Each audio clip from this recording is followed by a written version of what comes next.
Yo, what's up, guys? Guess what? I'm feeling better.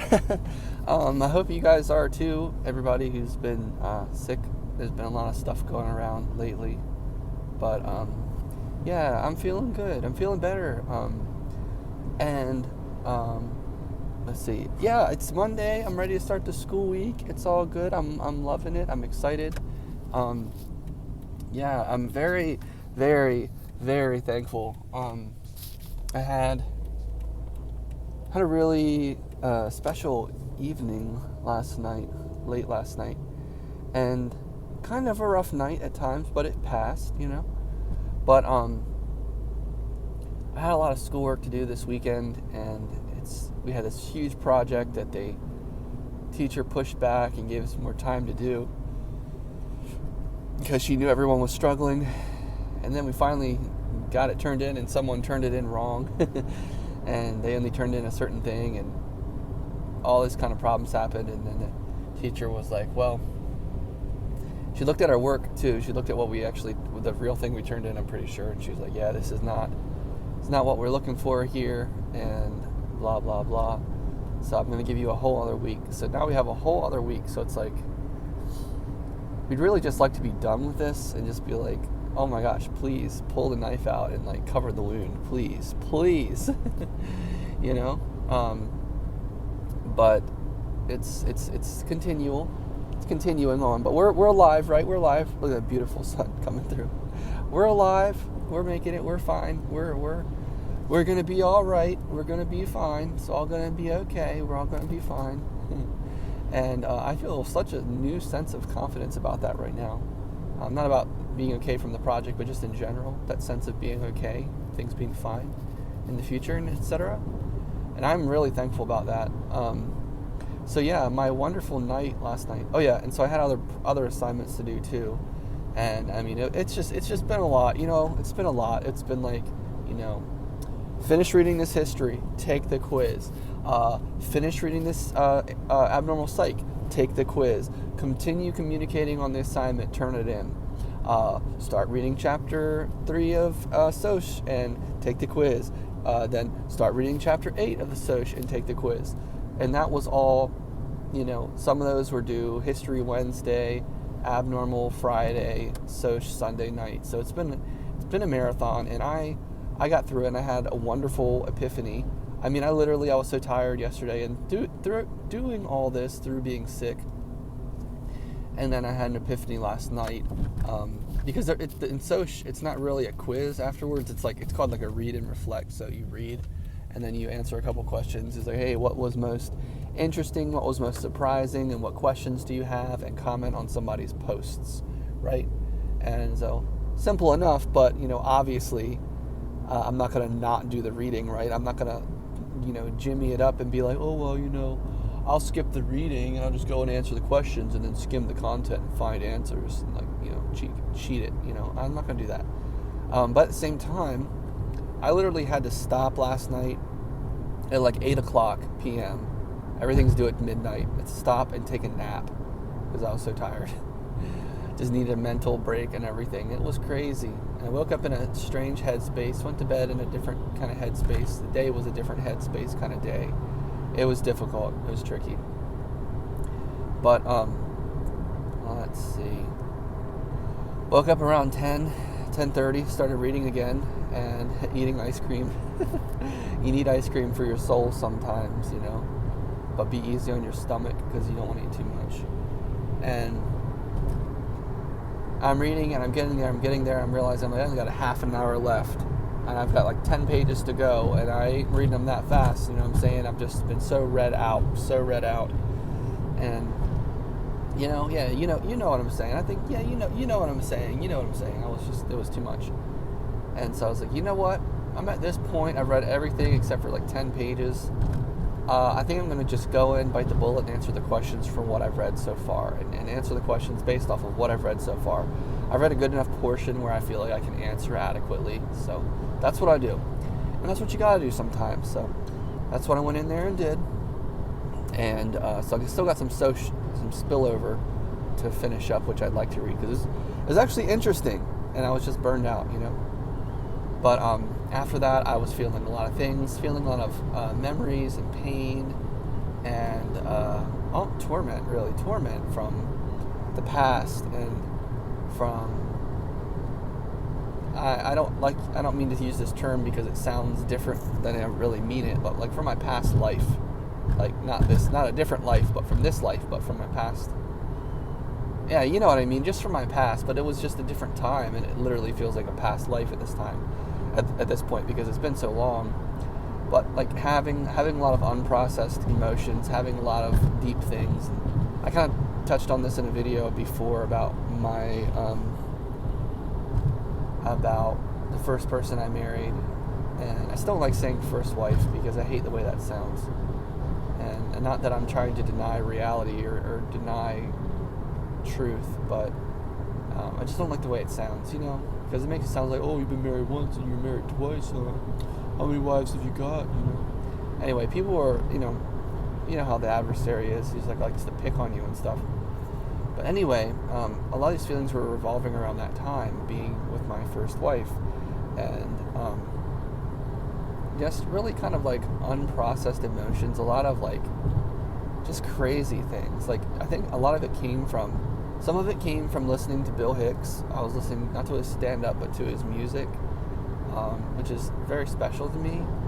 And long story short, I ended up talking to God last night and praying. I mean, not praying the way I usually do, like reverently, you know, but more so talking to him like a friend, talking to him like my father, like you are God, and you are my father, and you know, I have a lot on my mind, and I need to talk to someone, and I can do this work on my own, but I really can't because I don't have the energy, and I don't have the bandwidth or the whatever, and I can't really talk to other people about this right now, at least, you know, in this moment. And I'm just like, you know what, though? I can talk to you. You know, I can talk to you. I can tell you anything. And there's no cap, as they say. There's no cap. So I can tell him anything. And that's what I just started doing. I just started talking to him, you know, just telling him what I was thinking. And I started doing it. I did it out loud. It was much better that way. And it was late at night. My mom was already asleep. I was in the living room by the wood stove. The wind's blowing. The quiet of the night. Late at night. Past midnight. And just talking to him about different things I was feeling, and asking for his help to help me process some of these emotions. Like I was saying, I was listening to Bill Hicks' music when I laid down for my nap, and it triggered this memory, like in my DNA probably. But back in the day when I used to live with Kate, my first wife, yeah, unfortunately two wives, but was my first wife. I worked a night shift job for a while, a long time, actually a couple years, and it was killer. It was painful. It was really hard, you know. It was really hard. It was really hard, and there were good times, and I was doing it, and I was a young buck full of energy. But dang, it was hard. It was really hard, and it was hard on the relationship. It was hard on me physically, emotionally, and spiritually. It was just hard all the way around. And I can't believe I actually did that. But at the time, I didn't know any better. Like, I just felt like that's what I had to do. And I just had to do it. So, I mean, I was so afraid of losing my job. I started a job at this store working during the day. And then they didn't like something I did. I made mistakes around the holidays and ordered too much product. And then they demoted me to dairy. Which, in hindsight, I wish I had more wherewithal at the time to stand up for myself better. Because I was really angry and really frustrated. But at the same time, I was really young too. And it was a learning process. But still, being put on nights like that, like, I shouldn't have agreed to that. But hindsight's 20/20. And you can't really argue with your boss when he's your boss and this is your job. And it took me a while to get that job, and I needed it, obviously, because you got bills and a wife and stuff. I didn't shave all my beard today because I always shave in the shower, and the hot water ran out. I was like, oh shoot, I better stop shaving here and finish, you know, washing up or whatever. And that's why, and it's like crooked too, but that's funny. So when I worked this night shift, I would go to bed it was such a horrible schedule. It was literally, my shift was midnight to 8 a.m. and we didn't even live close to the store for a while. We moved farther away from the store, and that made things hard. I can't believe I didn't factor in or think about these things. I did not have the presence of mind or the capability at the time to even like think about things. Things just kind of happened because I was running on I was so running on fumes. I had nothing left to figure things out with. So when it came to getting an apartment farther away from work, I was like, yeah, sure, let's do it, even though that's going to add way more time to everything, especially with me going in at midnight and coming home at 8 a.m. in the morning after working all night, horrible, miserable. It wasn't all miserable, but it was pretty hard, not to cap that off, but it was really hard. And so what I would do was my shift was I would come home at 8 in the morning, and when you get home, you're so happy you're home because you're off work. You want to live because now you don't have to work. You can actually live, right? Trouble is, it's in the morning and you've been awake all night, and your body and everything's off. You know how that is. It's just your body clock is not one with the universe. It's one with Dimension X or something. And dang, I forgot my tissues. Oh well, we'll figure it out. But I would not go to bed as soon as I got home. I would say I was going to, and like that was going to make a difference, but I never would. I did a couple times, but I never stuck with it, because it was hard. It was too hard. And my wife at the time, she was working like a 9-to-5 type job. Then so by the time she got home, so I would usually sleep during the day at some point. I try to at least. But what would also happen is I get caught up playing Call of Duty, right? Call of Duty Modern Warfare 3 or Call of Duty Black Ops, right? Black Cops, as somebody said. Call of Duty Black Cops. But so my sleep was so off, and so what would happen is I'd be awake when she got home and kind of like try to live a remotely normal life, which meant that sometimes I'd go to the store with her or just try to like have a normal life with her, and it just wasn't working. I couldn't see the forest for the trees. I was too busy being in the forest while they were on fire, if that makes sense. Crazy. And this just went on and just burned the light out of my eyes, basically. So sad. I mean, we were doing it. We made it work, but I mean, what was it, right? It was rough. It was rough. But what I would do, I'm trying to get to this point where I get to this point about this making sense about me taking a nap and remembering all this stuff last night in my DNA, was I would stay up with her all the way until she wanted to go, well, not until she wanted to go to bed, no. I would stay up with her until about 7. 7 was like my cutoff time, right? Because I would go back to bed. I would go to bed at 7 and wake up again at 11 so I could go in at 12. That's this life. This was horrible. It was horrible life. Oh my gosh. If I should have known. The other guy who I worked with, his name was Justin too, and he was just in rough shape, and he was older than me. And the other guy who was older than me, he was in rough shape. And there's only one dude who wasn't in rough shape, but he was Hispanic, so he had different DNA. So I don't know. No, I'm just saying, you could definitely see the toll. You can see the toll that everything took on the average person. It was not good. And I should have just known. I should have just known. But you also have, when you start being on, it's like when you do something that's hard, and then you find out that you can do it, and then you figure out, wow, I'm doing something that nobody else can do. I'm doing something nobody else can do. Nobody else can come in here and just do this. Like, that's a satisfying feeling. Like, it makes you feel like, yeah, man, I got this because I can do this. That's what it was, and that was a big thing that kept me going. But that was also a big thing that kept me in that position. And I think I probably needed to be in that position. But anyway, I had this these flashbacks of when I used to go to bed at 7, go to bed at night, go to bed just to wake up again, right? Go to bed just to wake up again. The pain, the burning in your eyes, the pain in your mind, trying to sleep when it's not reasonable to sleep, trying to prepare to be awake all night, going to bed so you can be awake all night. It's kind of weird. But that's what I do. And it was hard. It was really hard because we weren't going to bed together. We weren't, sleeping next to each other. I was gone. She would sleep alone. And the crazy part is, I never understood, this never really seemed to affect her that much. Ever. Nothing against her, but it's never seemed to affect her. It never seemed to bother her that much. She never really said anything about things. She just kind of it's fine. She didn't seem bothered by it, And that kind of bothered me a little bit. At least to some extent, somewhere along the line. Because this is hard. This is hard for me. But, I'm kind of doing it anyway. I'm braving it, or I'm doing it, And I'm struggling, but I'm doing it anyway. We're getting through it. Blah, blah, blah. But it was hard. You know what I'm saying? It was really hard. And, so anyway. Blah, blah, blah.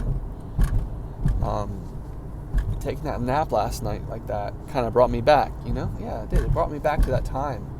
And listening to Bill Hicks. I used to fall asleep to Bill Hicks after I left my wife, but I was still living in the same house. We weren't living in the same house, but I was living in the same house. And I just felt so much comfort from Bill Hicks and it's a hard thing to explain. I'll probably get into this in another time. But I felt so lonely. I felt so... Sorry about this being sad. Sorry it's sad, but it's not ultimate. That's not a bad ending. This is not a sad, terrible ending. This is just part of the story, It's true. But it was sad. It was hard. Life was hard, and I didn't know what to do. I was thousands of miles away from my family, and just doing the best that I could, And so it was hard. But I talked to God last night, and was telling him about all of this, right? All these feelings, all this stuff. I wish they'd fix these roads. They're better than some, but they're so annoyingly bumpy. It's this is Easton. Get it together. Come on, what are you doing? Fix the dang bumpy roads.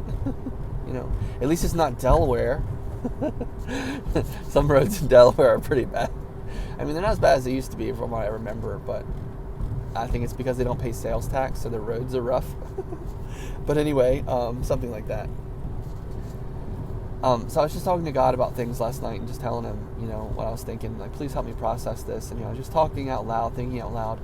And it kind of opens a different dimension when you talk to him, because you can tell him anything and you don't have to worry about, you don't have to tell him. When you talk to a person, you have to say things so that they'll understand. You know what I mean? You say things a certain way so that they'll understand. I don't know why this guy's only going 50 through here. It's ridiculous. You have to say things a certain way so that they'll understand, because otherwise you'll waste your breath, right? When you say something to someone weird, especially when you're talking about deep personal memories, deep personal things, you have to say it a certain way. At least I think you do. At least I do. I try, because you know what I mean. You know what I mean. You have to say things a certain way so people understand. But when you're talking to God, you don't have to, because He understands. You know what I mean? And the only thing the only thing you have to do is, you don't have to do anything, but the only thing you have to do is say whatever you want to say, and you can talk to Him forever. Think about this deal. I feel like I've struck gold. Okay, this is the best thing ever. Here's someone you can talk to 24/7, always understands, never have to pay him a cent. You know what I mean? It's amazing. And I hear some people going, "Yeah, well, you still got to tithe though." But it's not like that. You can talk to God. You can talk to God anytime you want, and He'll listen to you. And I just had a really great time, and I had to get through some stuff. I did get through some stuff, and I'm telling you, the devil is real. The adversary is real. Yeah. Devil's real. God's real. Definitely. Because as soon as I started talking to him, what started happening? I started getting these feelings oh man, I'm sitting here in this chair talking to God. What am I doing? I'm crazy, man. I'm sitting here talking out loud, talking to God. I'm just talking to myself. I'm crazy. I'm imagining all that stuff, And I'm nah, man, that's the straight up, that's the adversary, and I don't need that, and that's not the truth. And so I just kept on going with what I was saying, and I addressed what was going on. I said, no, that's not true, God is real. I am not crazy. I'm sitting here and I'm talking to God, and He can hear me and He's listening. And I don't have to listen or be discouraged by the adversary, because he can just go pound sand. Okay? You can go pound sand, adversary. I love that expression, go pound sand. You can go pound sand, buddy. Seriously, adversary. Yeah, you can go pound sand. But anyway, once you kind of tell him what's up and say, get out of here, you loser, and just keep on going. Like, once you say, listen, dog, this ain't going to go this way. I'm doing it this way anyway. And you keep going, he kind of goes away, and it's nice. Resist the devil and he will flee from you, right? That's the way it works. Once you've decided you're going to continue, he can't stop you. He can try, and he will try. But you just say, nah, son, get out of here. Get out of here. You freeloader, you nut job, get out of here. Trying to come in here, you sabotager, trying to sabotage me, get out of here. And you just keep on doing what you're doing. You keep talking about you keep doing what you're doing. Talking to God. And I just felt really good talking to him last night. And yeah. See, like right now, the adversary's trying to mess with me again. He's trying to confuse me and trying to say, "Oh, you like talking to me, did you?" No, I didn't like talking to the adversary. I like talking to God. And so it was wonderful. It was really wonderful, and it was really healing. And it really, I'm not exaggerating or kidding or lying here. It really was healing, and I feel a lot better. And I feel so much better. And I got to the point where I could say things about things from my past that I haven't been able to say before. Like, I was talking about my ex-wife, and I just kind of was just thinking out loud and still kind of talking to God a little bit, or just thinking out loud, talking to Him, whatever it is, thinking out loud to Him, whatever, and just said, you know what, yeah, she was cool. She was cool, and I haven't been able to say that.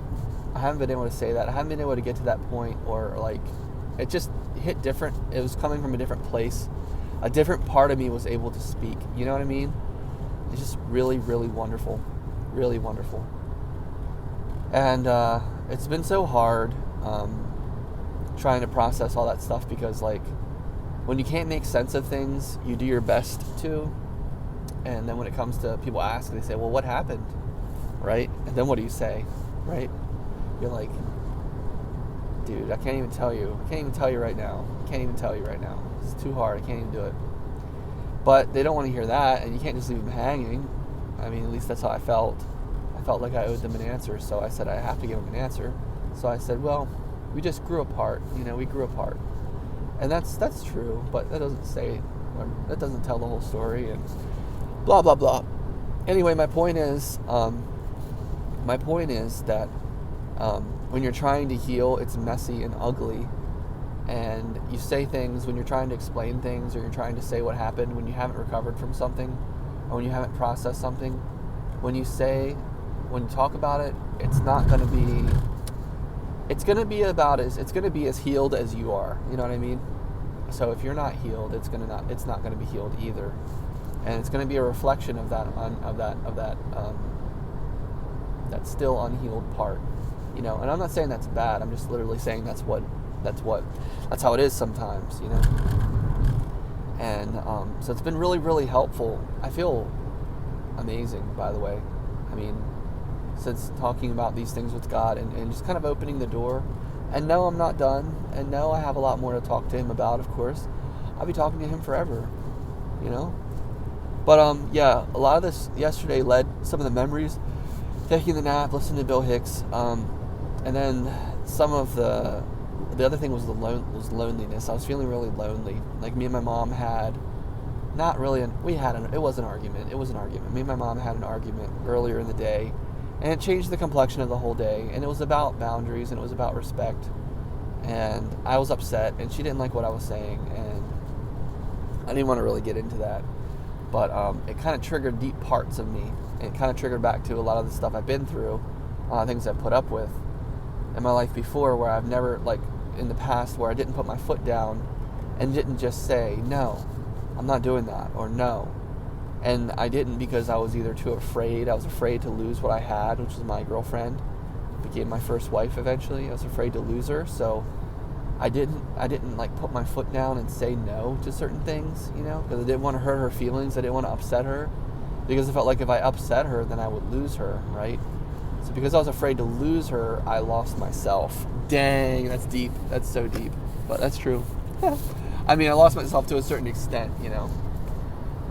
So it was crazy, you know. It was just crazy. So, but like I said, I'm very happy.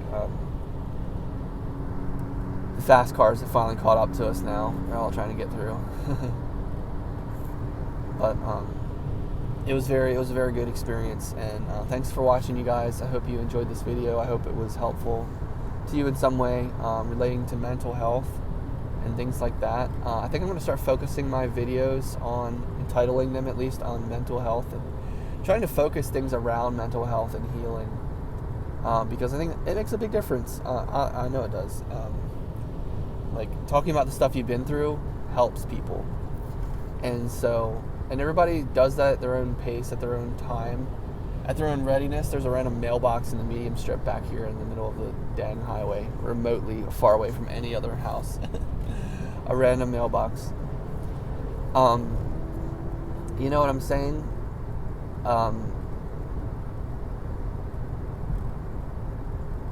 But like, the pain that we go through is a gift, and it has a lock on it, and there is a key, and we have the key, but we're not always ready to use it, right? We're not always ready to look in there and open it up, right? We're not always ready to talk about it. But I just want to inspire you a little bit today and tell you that, but when you do, changes things. Really does change things. Really does make a difference. And something else I'm noticing, I'm seeing this more and more and more and more. Like, the deeper I go, and like, I don't know, like just literally the more life I live, but also like the deeper I go into my healing. So many people everywhere have been through so much. And some people have been through more than others, true. But so many people have been through so much, and it seems like they don't even recognize it. It seems like they don't even know it, you know? And maybe God's really protected them through it. I'm sure He has. But we have been through some stuff. All of us, really. And I gotta do something about this goatee, because it ain't right. It's driving me nuts, bro. It's driving me nuts. But, not really. It's just minorly driving me nuts. But, yeah, so I want to encourage you today, with the pain that you've been through, the stuff you've been through, whatever. I want to encourage you just to know that it's all going to be okay. Yeah, it's all going to be okay for sure. But I want you to know that you can really help people with that.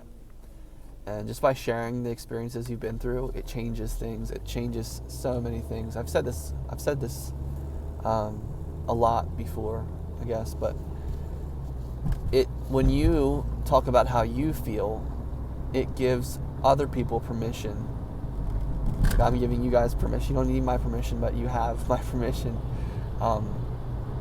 It gives people permission to share how they feel. And that's hard, because a lot of people, depending on how they do things, they don't share, or they shut down, or they have negative self-beliefs that say, well, I can't share, or I'm not important, or I am nobody, I'm not important, I'm a nobody, I'm a loser, or whatever that is. And it's not, those things aren't true. I've had those things too. I have those things sometimes too. What I mean is, those things still try to bother me, but those things aren't true. You are not a loser. You are important. You do matter. You do count. The things that you've been through do matter, you know? So don't worry about it. It will be okay. And share what you want when you can, and share what you can when you want, you know? It's a good little motto. Share what you want when you can, and share what you can when you want. That's what I'm talking about. That's the pathway to perfection, progress. That's the pathway. That's the pathway to progress, at least. So anyway, thanks for watching, you guys. I'm almost to school. Super excited. a new day, a new week. Almost healed from this ear infection, almost healed from being sick. Yay. Hope you all are doing great. Love you guys. Thank you for watching. Take care. Bye.